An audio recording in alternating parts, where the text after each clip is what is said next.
ನಾನು ಬೇರೆಯವ್ರು ಡೈರೆಕ್ಟ್ ಮಾಡಿದಾಗ ಆ್ಯಕ್ಚುಲಿ ನನಗೆ ತುಂಬ ಇವತ್ತಿಗೂ ಭಯ ಇದೆ. ಮತ್ತು ಮತ್ತೊಂದು ದೊಡ್ಡ ಪರೀಕ್ಷೆ ಬರ್ತಿದ್ವಿ. ನನ್ನ ಮೇಲೆ ಬರ್ಕೊಂಡಾಗ ನಾನು ಇನ್ನೊಂದು ಮಾಡ್ಕೊಂಡು ಗೆಲ್ಬೋದು ಅಂತ ಹೇಳ್ಬಿಡ್ಬೋದು. ಇದು ಹಂಗಲ್ಲ. ಇದು ನಾನು ಬೇರೆಯವ್ರಿಗೆ ಅವ್ರ ಪರವಾಗಿ ನಾನು ಪರೀಕ್ಷೆ ಬರೆದು ಎದುರಿಸ್ತಾ ಕೂತಿದ್ದೀನಿ ಈಗ. ಸೊ ಹಾಗಾಗಿ ಅದಕ್ಕೆ ಪ್ರಮೋಷನ್ಗಳನ್ನ ಕರೆಕ್ಟಾಗಿ ಮಾಡೋಣ ಅಂತೇಳಿ ಸ್ಟಾರ್ಟ್ ಮಾಡಿದ್ವಿ. ಸರ್ ಅಂತಾರೆ. ಸೊ ಈ ಸಿಟಿ ಲೈಟ್ಸ್ ಕೆಳಗಡೆ ಇರುವಂತ ಕತ್ತಲು ಜಗತ್ತು ಎಷ್ಟು ಕಾಡುತ್ತೆ ಸರ್ ನಿಮಗೆ ಅಂತ ಬೆಂಗಳೂರು? ಅದೇ ಹೆಣ್ಮಕ್ಳು ತುಂಬಾ ಕಾಡುತ್ತಪ್ಪ, ತುಂಬಾ ಕಾಡುತ್ತೆ. ಅದು ಸಿನಿಮಾ ಆದ್ಮೇಲೆ ಅಷ್ಟು ಹಂಚ್ಕೋತೀನಿ. ಅದು ಬಹುಶಃ ನೀವೆಲ್ರೂ ಮುಂದೆ ನಿಲ್ಬೇಕಾಗತ್ತೆ. ಬಟ್ ನಮ್ಗಳ ಕೂಗು, ಫಾರ್ ಎಕ್ಸಾಂಪಲ್ ಈಗ ನಾವು ಭೀಮಾಲಿ ಏನ್ ನಾವು ಡ್ರಗ್ ಬಗ್ಗೆ ಕೂಗಿದ್ವಿ, ಅದು ತುಂಬಾ ಇಲ್ಲಿವರೆಗೂ ಓಡಾಡ್ತಾ ಇದೆ. ಬಟ್ ಕೆಲವ್ರಿಗೆ ಹೇಳಕ್ ಇಷ್ಟ ಇಲ್ಲ, ಇದು ಭೀಮಾ ಸಿನಿಮಾಯಿಂದ ಇನ್ಸ್ಪೈರ್ ಆಗಿದ್ದೀವಿ ಅಂತ. ಪರವಾಗಿಲ್ಲ, ನಮ್ಮ ಉದ್ದೇಶ ಇದ್ದಿದ್ದು ಗಾಂಜಾ ನಿಲ್ಬೇಕು ಅನ್ನೋದು. ಕೆಲವರು ಆ ಕೆಲಸ ಮಾಡ್ತಾರೆ, ಅದನ್ನ ಹಿಡ್ಕೊಡ್ತಾ ಇದಾರೆ, ಹಿಡಿತಾ ಇದಾರೆ. ಹೌದು ಸರ್, ನಾವು ಭೀಮಾ ಸಿನಿಮಾಯಿಂದ ಇದನ್ನ ನೋಡಿದ್ವಿ ಅಂತ ಯಾರು ಹೇಳಕ್ ಮನ್ಸು ಬರ್ತಾರೋ. ನಮ್ಗೆ ಅದ್ರ ಬಗ್ಗೆ ನಮ್ಗೆ ಆ ಕ್ರೆಡಿಟ್ ತಗೊಳ್ಳೋ ಆಸೆನೂ ಇಲ್ಲ. ಅದರಿಂದ ಕಡಿಮೆ ಆಗ್ತಾ ಇದೆ ಅಂದ್ರೆ ಯೂತ್ಸ್ ಹಾಳಾಗೋದು ಕಡಿಮೆ ಆಗಲಿ, ಸ್ಪೆಷಲಿ ಹೈಸ್ಕೂಲ್ ಮಕ್ಕಳು ಗಾಂಜಾ ಸಿಗೋದು ಕಡಿಮೆ ಆಗಲಿ. ಆಮೇಲೆ ದಯಮಾಡಿ ಕ್ಷಮಿಸಿ, ಕೆಲವು ಹೆಣ್ಮಕ್ಳು ಕೂಡ ಕೆಲವು ದುರಭ್ಯಾಸ ನಾವು ಸಿಟಿಲಿ ನೋಡ್ತಾ ಇದ್ರೆ ಅಲ್ಲಿ ಇಲ್ಲಿ ಸಿಗರೇಟ್ ಬ್ಯಾಗ್ ಹಿಡ್ಕೊಂಡು ನಿಂತಿರ್ತಾರೆ. ಆ ಸಿಗರೇಟ್ ಇಟ್ಕೊಂಡು ನಿಂತ್ಕೊಳ್ಳೋದೇ ಮತ್ತೊಂದ್ಸರಿ ಅದಕ್ಕೆ ಗಾಂಜಾ ಫಿಲ್ ಮಾಡೋ ಕಾರ್ಯಕ್ರಮ ನಡೆಯುತ್ತೆ ಯಾಮಾರ್ಸೋದಕ್ಕೆ. ಸೊ ಹಂಗಾಗಿ ಹೆಣ್ಮಕ್ಳು ಯಾವತ್ತು ಮುಗ್ಧರು ಅನ್ನೋಕ್ಕಿಂತ ಹೆಚ್ಚಾಗಿ ಒಂದು ದೇವ್ರ ತರ. ಸೊ ಹಾಗಾಗಿ ಸುಮಾರು ಜನ ಹೆಣ್ಮಕ್ಳು ಸೇರ್ತಾ ಇರ್ತೀರ. ಒಂದು ಆರೋಗ್ಯಕ್ಕಂತೂ ಯಾವುದೂ ಒಳ್ಳೇದಲ್ಲ, ಅದನ್ನ ಮಾಡಬೇಡಿ. ಆಮೇಲೆ ಗೊತ್ತಿಲ್ಲ, ನೀವು ಮಾಡಿದಾಗ ನಮಗ್ ನೋಡಕ್ ನೋವಾಗತ್ತೆ ಮನಸ್ಸಿಗೆ. ಸರ್, ವಿಜಯ್ ಸರ್ ಯಾವುದೇ ಸಿನಿಮಾಗಳು ಬಂದ್ರು ಕೂಡ ಒಂದು ಸಂದೇಶ ಇರುತ್ತೆ. ಸೊ ಸಮಾಜದ ವಾಸ್ತವತೆಯನ್ನ ಕಣ್ಣೆದುರು ತರ್ತೀರಾ. ಸೊ ಎಲ್ಲ ಒಂದ್ ಕಡೆ ಸರ್ಕಾರಗಳ ಗಮನ ಸೆಳೆಯಲಿಕ್ಕೂ ಪ್ರಯತ್ನ ಪಡ್ತಾರೆ, ಅಂದ್ರೆ ಸರಿ ಮಾಡಿ ವಾಸ್ತವ ಹಿಂಗಿದೆ ಅಂತೇಳಿ. ಆದ್ರೆ ಎಲ್ಲ ಒಂದ್ ಕಡೆ ನಿಮ್ಮನ್ನೇ ತಪ್ಪು ಅನ್ನೋ ರೀತಿಲಿ ನೋಡ್ತಾರೆ. ಸರ್, ಯಾರನ್ನೂ ಸರಿ ಅನ್ನಲ್ಲ ಇಲ್ಲಿ, ಎಲ್ರನ್ನೂ ತಪ್ಪು ಅಂತಾನೆ ಅನ್ನೋದು.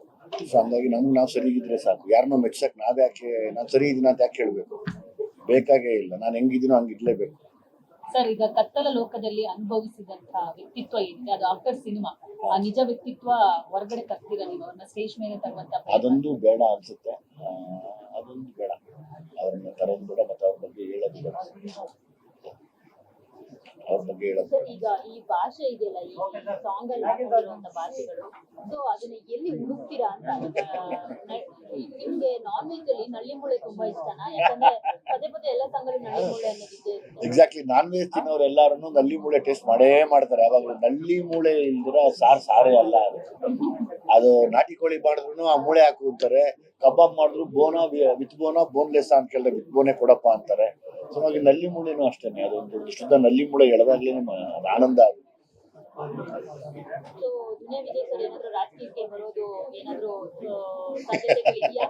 ಬಿಕಾಸ್ ಯಾಕೆ ಅಂದ್ರೆ ಈಗ ಫಿಲ್ಮ್ ಸ್ಟಾರ್ಗಳೇ ರಾಜಕೀಯದಲ್ಲಿ ಒಂದು ಪ್ರಭಾವವನ್ನ ಬೀರ್ತಾ ಇರುವಂತದ್ದು, ಗೆಲ್ತಾ ಇರುವಂತದ್ದು.